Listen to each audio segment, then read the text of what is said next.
The sun dipped below the horizon, casting long shadows across the golden sands of the Nile, where whispers of a civilization long past still echoed. Ancient Egypt, a land of pharaohs and pyramids, was not merely a chapter in history. It was a saga of ambition, power, and the relentless pursuit of immortality. Here, in this cradle of civilization, the very essence of life and death intertwined, shaping a culture that would captivate the world for millennia.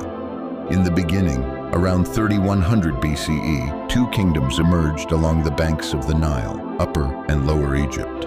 The unification of these realms under the first pharaoh, Narmer, marked the dawn of the early dynastic period. This was a time of innovation where hieroglyphics were born and monumental architecture began to rise. The first step pyramids, like that of Djoser at Saqqara, were not just tombs. They were statements of divine authority designed to ensure the pharaoh's journey to the afterlife. As centuries passed, the Old Kingdom flourished, a golden age of art and culture. The Great Pyramid of Giza, a marvel of engineering, stood as a testament to human ingenuity. It was said that the stones were quarried from distant lands, transported by thousands of laborers who toiled under the relentless sun. Yet beneath this grandeur lay a society marked by strict hierarchies and the omnipresent influence of the gods. The pharaoh was not merely a ruler. He was a living deity, a bridge between the mortal realm and the divine. But the Old Kingdom glory was not to last. A series of droughts and political strife led to its decline, giving way to the first intermediate period, a time of chaos and fragmentation. The once mighty pharaohs were replaced by local rulers, and the unity of Egypt crumbled. It was a dark chapter, yet from the ashes of this turmoil arose the Middle Kingdom, a renaissance of culture and stability. The pharaohs of this era, like Mentuhotep II, sought to restore the glory of their predecessors, commissioning grand temples and fostering trade with neighboring lands. The Middle Kingdom was marked by a profound shift in the relationship between the rulers and the ruled. The pharaohs began to emphasize their role as shepherds of the people, promoting justice and prosperity. Literature flourished, with tales of adventure and morality captivating the hearts of the populace. Yet, as the Nile's waters ebbed and flowed, so too did the fortunes of Egypt. The Second Intermediate Period brought foreign invaders, the Hyksos, who introduced new technologies, including the horse-drawn chariot, forever altering the landscape of warfare. The expulsion of the Hyksos heralded the rise of the New Kingdom, a time of unparalleled power and expansion. Pharaohs like Hatshepsut, the first female ruler, and Ramses II, the great warrior king, led campaigns that stretched Egypt's influence from the Euphrates to the Sudan. Temples adorned with colossal statues and intricate carvings sprang up, celebrating the gods and the might of the pharaohs. The Valley of the Kings became a sacred necropolis where the tombs of the pharaohs were filled with treasures meant to accompany them into the afterlife. Yet the New Kingdom was not without its challenges.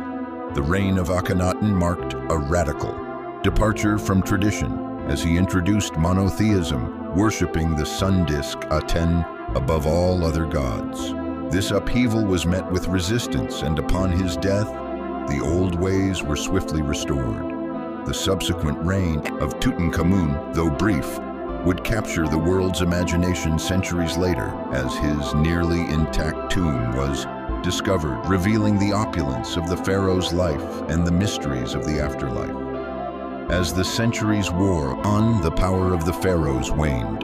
The once unified Egypt fractured into smaller kingdoms, vulnerable to external threats. The Assyrians, Persians, and eventually the Greeks, led by Alexander the Great, would all leave their mark on this ancient land. The Ptolemaic dynasty, established after Alexander's death, brought a fusion of Greek and Egyptian cultures, yet the essence of ancient Egypt began to fade. The final blow came with the rise of Rome, Cleopatra VII, the last pharaoh, became a symbol of both allure and tragedy, her reign marked by political intrigue and romance with Julius Caesar and Mark Antony. Yet, as the Roman Empire expanded, Egypt was absorbed, its sovereignty extinguished. The once mighty civilization that had built the pyramids and worshipped the gods was reduced to a province, its legacy preserved only in the annals of history. Today, the remnants of ancient Egypt stand as silent witnesses to a world that once was. The pyramids, the temples, and the tombs continue to inspire awe and wonder, drawing millions to their crumbling stones. Yet beneath the surface lies a deeper truth.